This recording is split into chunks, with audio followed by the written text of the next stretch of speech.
ہماری طبیعتیں بعض اوقات جلد بازی کرتی ہیں، ہم بعض اوقات الجھ جاتے ہیں، قرار تلاش کرتے ہیں۔ اس قرار کو تلاش کرنے کے لیے پھر بعض لوگ الٹی سیدھی موویز دیکھتے ہیں۔ بعض لوگوں کا خیال ہے کہ شاید میں کوئی لطیفہ سنوں گا تو معاملہ ٹھیک ہو، پھر اس کا نتیجہ بھی نکلا ہے لطیفے سننے کا۔ اب لطیفے سنانا بھی اتنا بڑا کام ہو گیا ہے کہ مولوی ہے پگڑی داڑھی والا، لیکن اس کے نام کے نیچے لکھا فنی مولوی۔ خدا کے بندے، یہ سنجیدہ اسٹیج ہے، دین دار لوگوں کا کرنے کا کام ہے، آپ کیا کر رہے ہیں؟ مولوی بھی فنی ہوتا ہے، 6 معنی دار ہے، کہ ہمارا مزاج تھا ہر چیز شغل میلہ، ہر چیز ہنسنا الجھنا۔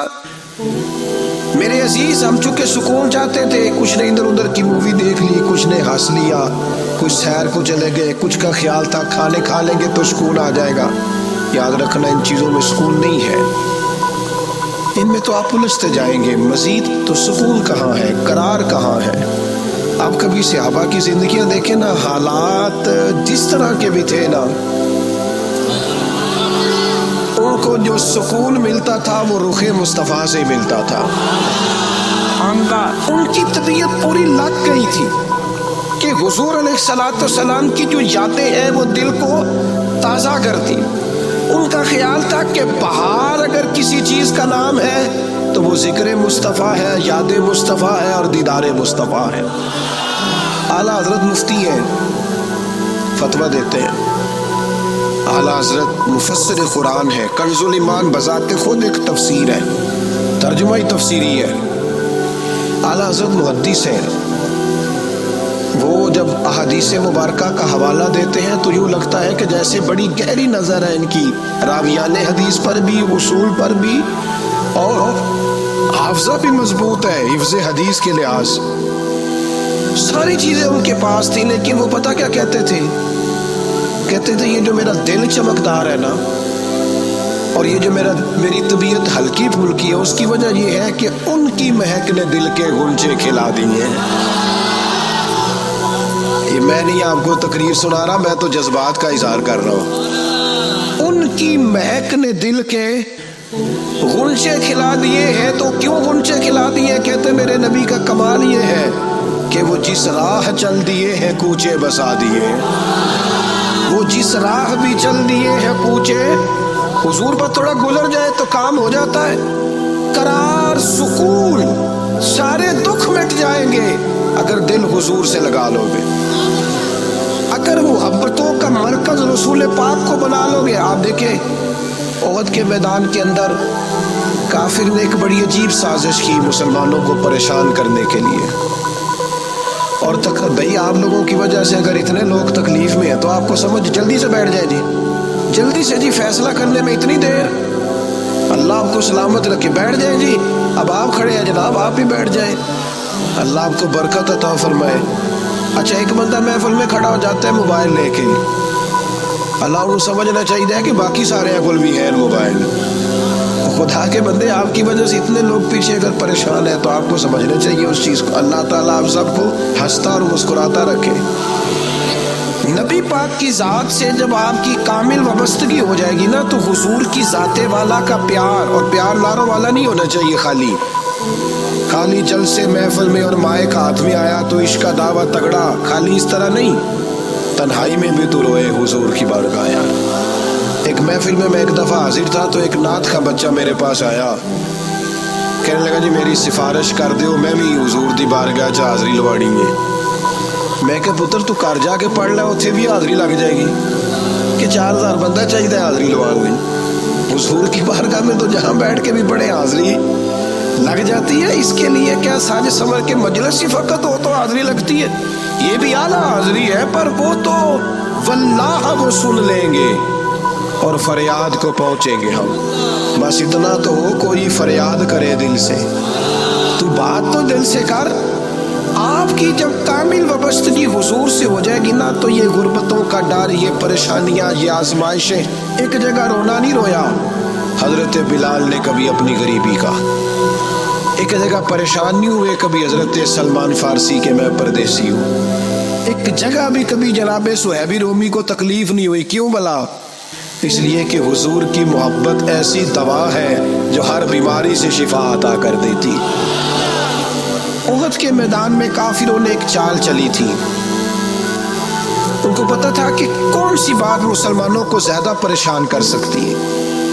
انہوں نے ایک افواہ پھیلا دی تھی کہ معاذ اللہ حضور کو شہید کر دیا گیا۔ اس کی وجہ سے شدید پریشان ہوئے صحابہ، اور جنگ کے جو نتائج برعکس آئے اس کی بڑی وجہ یہ افواہ بھی بنی۔ اب صحابہ بڑے پریشان تھے، حضور شہید ہو گئے۔ کچھ لوگ نا میدان احد سے جب واپس آ رہے تھے نا جنگ ختم ہونے کے بعد، ایک خاتون جا رہی تھی میدان جنگ کی جانب۔ عورتیں اپنے مزاج کے لحاظ سے کمزور ہوتی ہیں قلبی طور پر، اور بڑی خوبصورت بات لکھی ہے علماء نے، کہتے ہیں عورت کے دل میں درد زیادہ ہوتا ہے نا، پیار زیادہ ہوتا ہے، اور یہ جو وہ کمزور واقعہ ہوئی ہے اسے عیب نہ سمجھو۔ اسی لیے تو اللہ نے بچے کو پالنے کا ذمہ اس کا لگایا ہے کہ وہ شفقت زیادہ رکھتی ہے، محبت زیادہ رکھتی ہے، درد دل زیادہ رکھتی، اس لیے جس درد سے وہ بچے کو پال لیتی ہے نا۔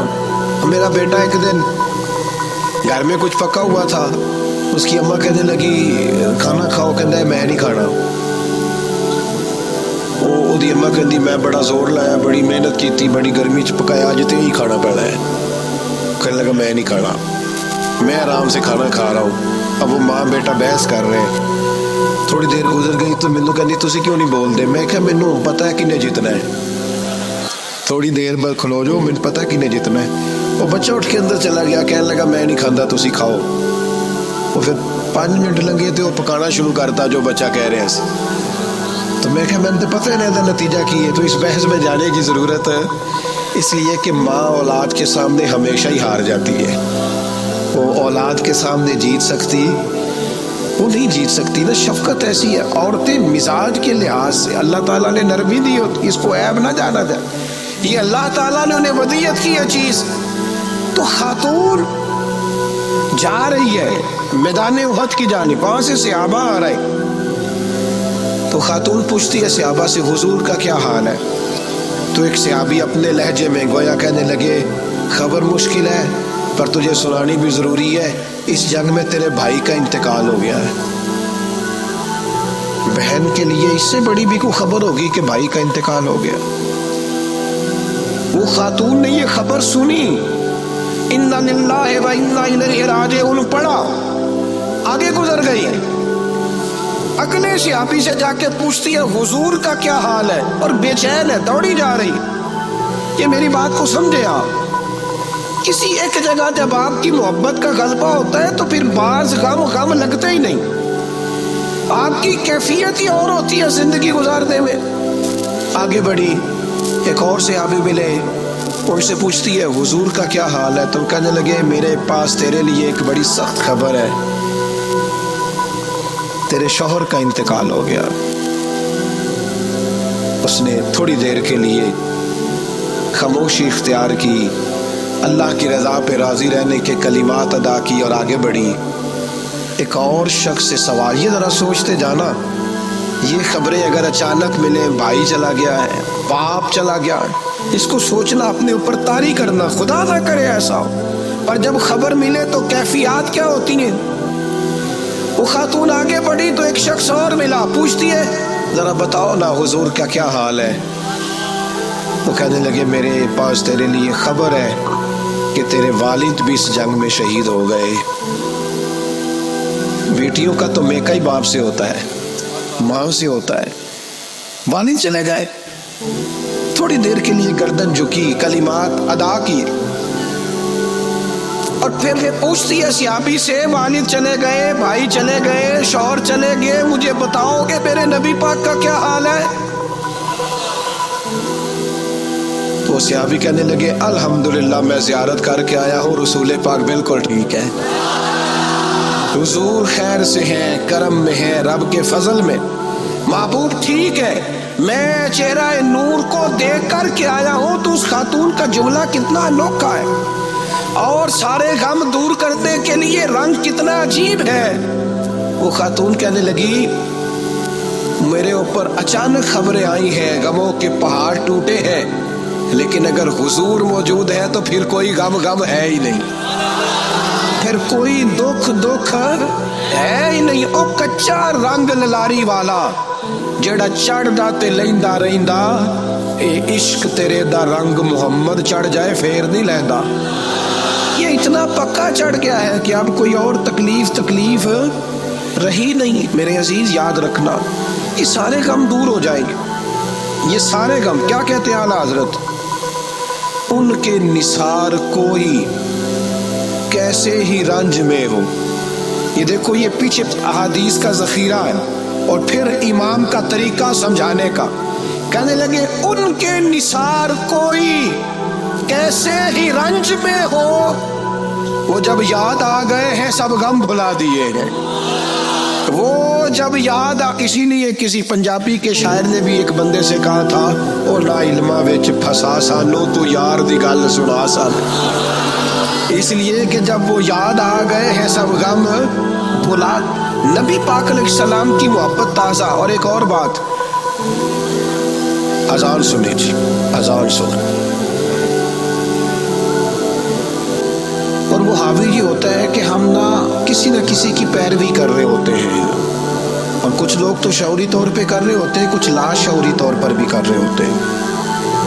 ہم کسی نہ کسی شخص کے نقش قدم چل رہے ہوتے ہیں، بلکہ ہماری زبانوں پر ڈھیر سارے لفظ ایسے ہوتے ہیں جو ہمارے ذاتی نہیں ہوتے، ہمارے کانوں میں کبھی ٹکرائے اور ٹھہر گئے، پھر وہ ہماری زبان پر جاری ہو گئے۔ ہم شعوری اور لا شعوری طور پر کسی کے، یہ جو لوگ بالکل باغیانہ گفتگو کرتے ہیں نا اپنے ماحول سے، سخت بغاوت کی، ان لوگوں نے بھی کسی ایسے شخص کی صحبت اٹھائی ہوتی ہے جس کا مزاج یہ نہیں ہوتا۔ کہ جو لوگ بہت زیادہ زندگی میں شکوے پیدا کر لیتے ہیں، اور شکوہ جو ہوتا ہے یہ بندے کو بے چین رکھتا ہے، شکر جو ہوتا ہے یہ بندے کو سکون میں رکھتا ہے۔ خدا جانے بلندی ہے کہ پستی پر جہاں میں ہوں وہاں کوئی نہیں ہے۔ انسان جب مقام شکر پہ آتا ہے تو اطمینان قلبی اسے حاصل ہوتی ہے، اللہ کی نعمتوں کو یاد کرتا ہے، اس کی زندگی اور طرح کی ہو جاتی ہے۔ ہم کسی نہ کسی شخص کی پیروی کرتے ہیں، کسی نہ کسی کے پیچھے چلتے ہیں۔ دنیاوی طور پر اگر ہم کسی بندے کی پیروی کریں گے، عام لوگوں کو اپنا آئیڈیل بنائیں گے، تو ظاہر ہے کہ انبیاء علیہ السلام کے علاوہ، فرشتوں کے علاوہ معصوم کوئی نہیں ہوتا، کہیں نہ کہیں کمزوری رہ جاتی ہے۔ تو بعض اوقات بہت لوگ تیزی کے ساتھ آگے بڑھتے ہیں، مایوس ہو کے لوٹتے ہیں۔ صحابہ کرام نے نا نبی پاک کی قربت کے رشتے کو اس طرح نبھایا کہ انہوں نے ہر حال میں پیروی کی تو مدینے والے رسول کی اور اس انداز میں پیروی کی کہ ڈھیر ساری چیزیں ایسی ہیں جس کی حکمتیں بھی نہیں پوچھی، بس حضور نے کہہ دیا تو انہوں نے کر دیا۔ اور وہ پیروی بھی کی تو والہانہ انداز میں، والہانہ انداز میں پیروی کی، شوق ذوق سے پیروی کی۔ ہمارے ہاں نا لوگ عمل کرنے کے معاملے میں، دین پر عمل کرنے کے معاملے میں رخصتیں تلاش کرتے ہیں، گنجائشیں ڈھونڈتے ہیں، حیل و حجت سے کام لیتے ہیں، بہانے کرتے ہیں، تاریخیں دیتے ہیں، بس میں عمرہ کر رہا ہوں اس کے بعد میں نیک ہی ہوں، کے بعد 2 بچے رہ گئے شادی کر لو، پھر اس کے بعد انشاءاللہ میں مسجد میں ہی ہوں۔ تو دین تو آپ کو یہ کہتے ہی نہیں آپ سارا دن مسجد میں بیٹھے، دین تو کہتا ہے 5 وقتہ جماعت کے ٹائم ضرور آ جایا کریں۔ ہم بہانے کرتے ہیں، اور بہت سارے لوگ ایسے ہیں۔ میلاد منانے کا سب سے بہترین وقت پتہ کیا ہوتا ہے؟ جب آپ کے بچی اور بچے کی شادی ہوتی ہے، گھر میں خوشی کا ٹائم ہوتا ہے نا، اس وقت رب رسولوں کے جو دشمن ہیں ان کی ثقافت گھر میں آ گئی تو پھر آپ نے سمجھا نہیں دین کے مزاج کو۔ میں تو دیندار مانتا ہی اس بندے کو ہوں کہ جب اس کے گھر میں شادی ہو تو پھر پتہ چلتا ہے کتنا دیندار ہے۔ مسجد میں تو سارے دیندار ہوتے ہیں، کل جنازے 10ویں چیلم پہ سارے دیندار ہوتے ہیں، یہ تو پتہ ہی تب چلے گا بھائی جب تیرے بچے کی شادی ہوگی۔ اب تو شریعت کے تقاضے کتنے پورے کرتا ہے، تیری خوشیوں میں اللہ رسول کا ذکر کتنا ہے۔ اب تیری توانائی کا پتہ چلے گا کہ تو نے برادری سے، قبیلے سے، رسموں سے بغاوت کر کے نبی پاک کی پیروی کی ہے، یا تو حضور کی شریعت ایک طرف تھی اور رسم و رواج ایک طرف تھے اور تو رسم و رواج کا قائل ہو گیا۔ صحابہ کی زندگی کا معیار ہی یہ تھا کہ قبیلے کچھ کہتے تھے، علاقے کچھ کہتے تھے، ماں باپ کچھ کہتے تھے، باقی سارے کچھ کہتے تھے، لیکن وہ کہتے تھے ہم نے تمہارے رنگ ڈنگ نہیں دیکھنے، ہم نے تو مدینے والے کی محبت کے رنگ دیکھنے ہیں۔ بغاوت کی ان لوگوں نے، بغاوت۔ لوگ کہتے ہیں جی سارے یہ کر رہے ہیں، نیکیاں جمہوری ہوتی ہیں؟ ملک جمہوری ہے، نیکیاں نہیں جمہوری ہوتی کہ سارے کریں گے تو پھر میں کروں گا۔ نیکی نیکی ہوتی ہے۔ جناب صدیق اکبر کو پتہ چل گیا نا حضور کی غلامی کرنی ہے، پھر انہوں نے باقی شہر کا انتظار نہیں کیا کہ وہ بھی کلمہ پڑھے گا تو پھر میں پڑھوں گا۔ انہوں نے کہا بس ختم ہو گئی بات، ہمیں سمجھ آ گئی ہے، اب ہمیں کسی اور کی ضرورت نہیں، ہم دروازہ رسول کی غلامی کرتے رہیں گے۔ میرے عزیز، والہانہ انداز میں حضور کی غلامی، جہاں نبی پاک کا فرمان آ گیا کسی اور چیز کی ضرورت نہیں، جہاں حضور کے دین کی بات آ گئی فقط دین اسلام پر عمل ہوگا۔ جب تک یہ مزاج نہیں بنتا، ہم یہ ابھی کچھ عرصہ پہلے کی بات ہے، لمبی نہیں، فیملی میں برادری میں شادی تھی کنگلے میں ہمارے عزیزوں میں، تو میرے دادا جان سے مشورہ لیا انہوں نے کہ میرج ہال میں شادی کرنی ہے، تو دادا جان ناراض ہو گئے، کہنے لگے کڑیاں کرو ٹوری دیا نے، میرج ہال نہیں جانا۔ یہ بھی 15-18-20 سال پرانی بات، لیکن اس کے بعد میرج ہال کا رواج آیا تو دیہاتوں میں بھی بن گئے میرج ہال، کوئی حرج والی بات بھی نہیں، کوئی ایسی سخت بات نہیں، لیکن ایک آپ کو بات سمجھا رہا ہوں کہ ہر آنے والا رواج ہم پر حاوی ہو جاتا ہے کہ نہیں ہو جاتا۔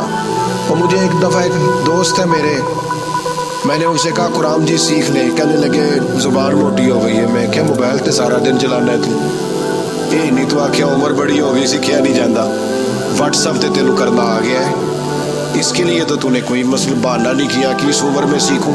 یہ دفتروں میں کل آیا، ابھی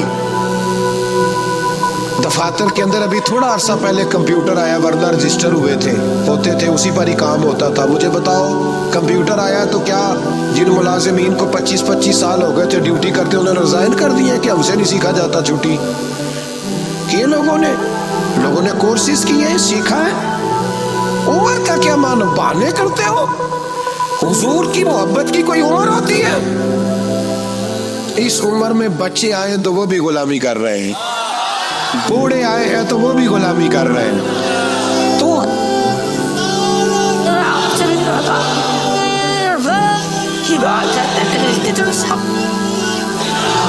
نبی پاک کی بات ماننی ہے تو والہانہ انداز میں ماننی ہے اور مزہ لے کے ماننی ہے، اور کہنا ہے میرے لیے کوئی حرف آخر ہے تو ذات مصطفیٰ ہے۔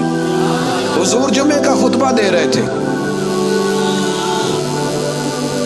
ایک شخص کھڑے ہو گئے تو نبی کریم نے نا جمعہ پڑھاتے پڑھاتے فرمایا بیٹھ جاؤ۔ ایک بندے سے کہا تھا، نام نہیں لیا، اور حضور کا طریقہ تھا کبھی بھی سمجھاتے نا تو بائی نیم بات نہیں کرتے، مطلق لوگوں کو کیا ہو گیا، بیٹھ جاؤ۔ اس ایک بندے سے کہا تھا بیٹھ جاؤ، ایک ذرا اس کونے میں تھے، مسجد کی گلی میں تھے، ان کے کانوں میں آواز گئی بیٹھ جاؤ، وہی بیٹھ گئے۔ ایک بنو غنم میں قبیلے پہ تھے، ان کے کان میں آواز گئی بیٹھ جاؤ۔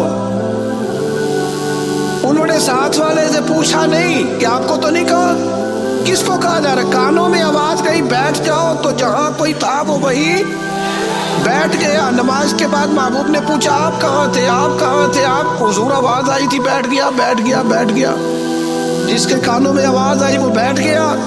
تو کریم فرمانے لگے نہ آپ سے کہا، نہ آپ سے کہا، نہ میں نے تو ان سے کہا تھا۔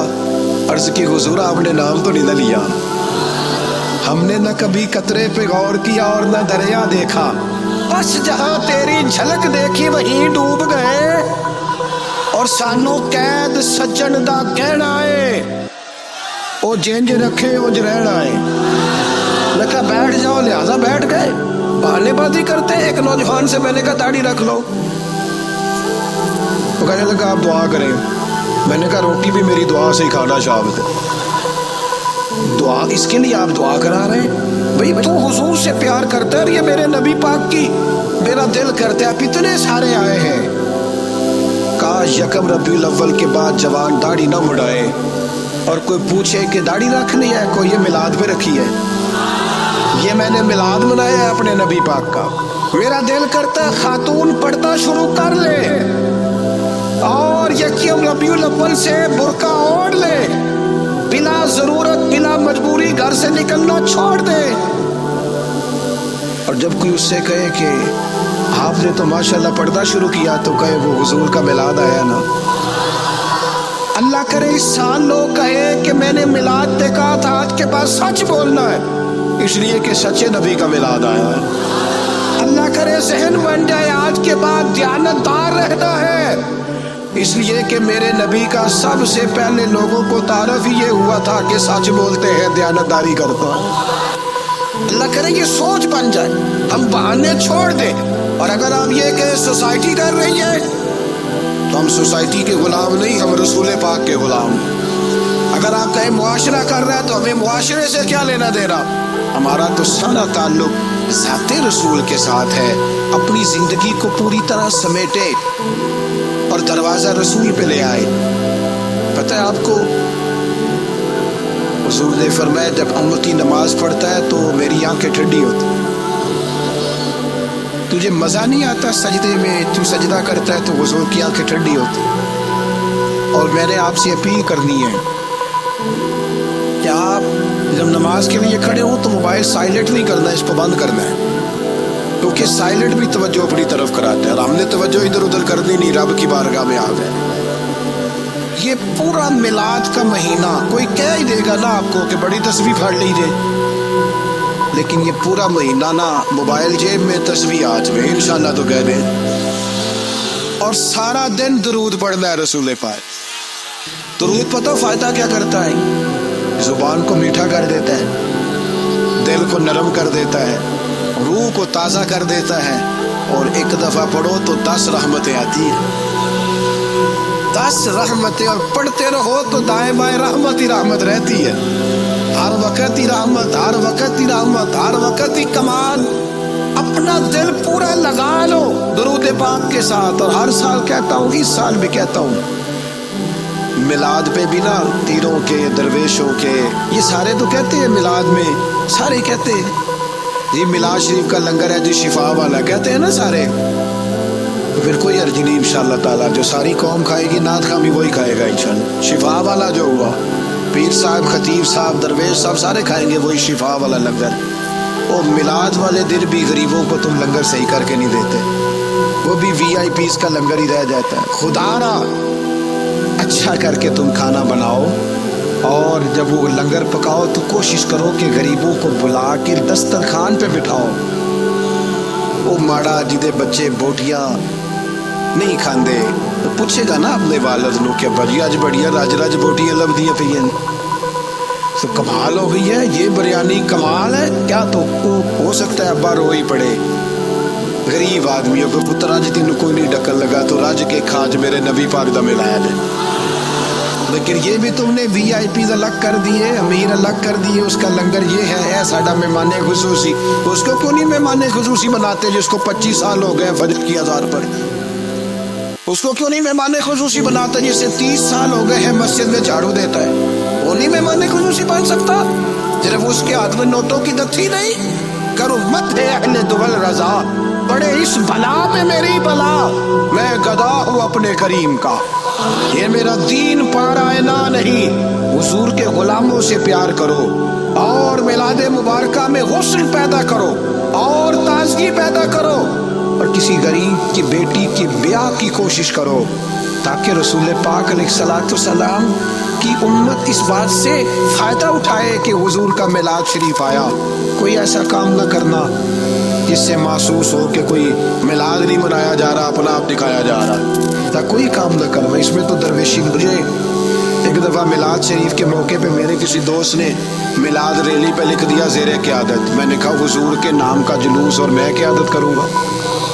چلے نظم ہوتا ہے بعض اوقات کہ یہ بندہ آگے چلے گا یہ پیچھے چلے گا، ورنہ یہ حضور کا میلاد ہے، جو سب سے پیچھے چل رہا ہے وہ بھی محبوب کی نظر میں اتنا ہی زیادہ معتبر ہے اتنا کہ سب سے کوئی آگے چلنے والا۔ اس لیے اپنے لہجوں میں حضور کی محبت پیدا کرو، عشاء پڑھے بغیر نہ سنو، اور آج تگڑا الارم لگانا ہے انشاءاللہ فجر باجماعت پڑھنی ہے۔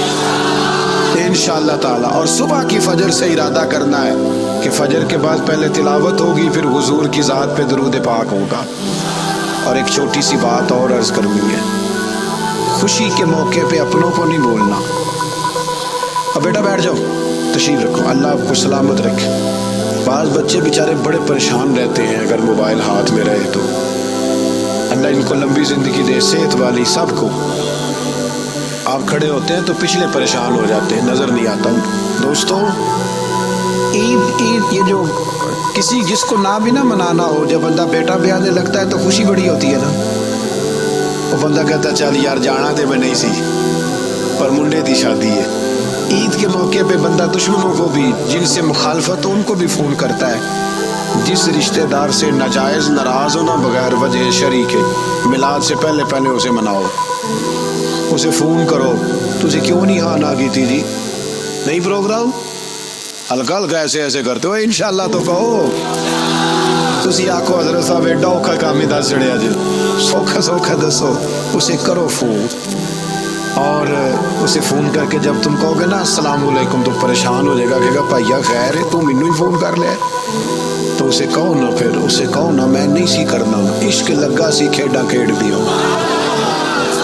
اے کھیڈاں ہن بھول گئیاں، کجل پایا سی یار دے ویکھنے، پھر او دی یاد وچ روندیاں ہی ڈول گئیاں. پر حیدر شاہ اس گلی کدے نہ رلدی. میں تینوں کدوں فون کرنا، میری بھی کوئی آکڑ ہے معاذ اللہ، پر ہن کرنا ہے کیونکہ حضور کا فرمان ہے. حیدر شاہ اس گلی کدے نہ رلدی، پر ہن تے رلدی میں رل گئیاں. ہم نے اپنوں کو قریب کرنا ہے، پیار کرنا. میلاد کی بولی محبت کی بولی ہے، اور یہ خوب بولنی ہے. میں بلبل خوش لہجائے گلزار نبی ہوں، میٹھی میری باتیں ہیں کیونکہ نمک خار نبی ہوں. اس لیے اس ذوق سے اس سال میلاد منانا ہے. آپ بہت بڑی تعداد میں آئے، جو سب سے پیچھے ہیں اور سب سے اینڈ میں اور سب سے تکلیف میں ہے. میری اس کے لیے بھی دعا ہے کہ اللہ کیمرہ تو نہیں دیکھ رہا،